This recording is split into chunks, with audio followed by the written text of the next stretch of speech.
ఆయన మన అపరాధం నిమిత్తం అప్పగింపబడి నీతిమంతులుగా తీర్పు తీర్చబట్టుకు లేపబడను. రోమిల్కి రాసిన పత్రిక 4:25 ఈ మాట రాయబడింది.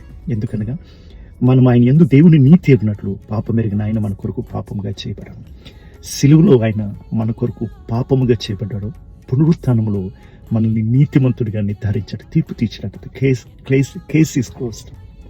మనందరం కూడా నీతిమంతులమని దేవుడు తీర్పు తీర్చాడు.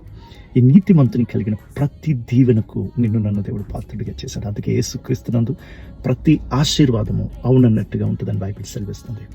నీతిమంతుల వేరు కదల్చబడదంట, నీతిమంతుల తలంపులు న్యాయయుక్తం అంట, నీతిమంతుని ఇల్లు నిలబడి ఉండునంట, నీతిమంతుని వేరు చిగురించనంట, నీతిమంతుడు ఏ ఆపద సంభవింపదంట, నీతిమంతులు పొరుగు వారికి మార్గాన్ని చూపిస్తారంట, నీతిమంతుని మార్గమందు జీవం కలదంట. ఈ దీవెనలన్నీ కేవలం సామెతల గ్రంథం 12వ అధ్యాయంలో మనం చూడొచ్చు. ఇవన్నీ కూడా దేవుడు మనకి ఆపాదించి ఉంచాడు. కాబట్టి నీవు నేను నీతిమంతులు మనం మర్చిపోవద్దు. నీతిమంతునికున్న ప్రతి దీవెన మన జీవితంలో మనం అనుభవిస్తాం. మన వేరు కదల్చబడదు, మన వేరు చిగురిస్తుంది, ఇల్లు నిలిచి ఉంటుంది. దేవుడు ఏ ఆపద సంభవింపకుండా చూసేవాడైనాడు.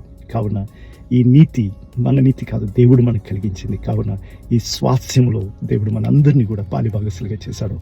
నీతిమంతులారా, మీ స్వాస్థ్యంలోని మీరు నిలబడి దానికి ప్రాప్తులై మనం జీవించాలని దేవుడు కోరుతున్నాడు. We are the righteousness of God in Christ Jesus. Amen.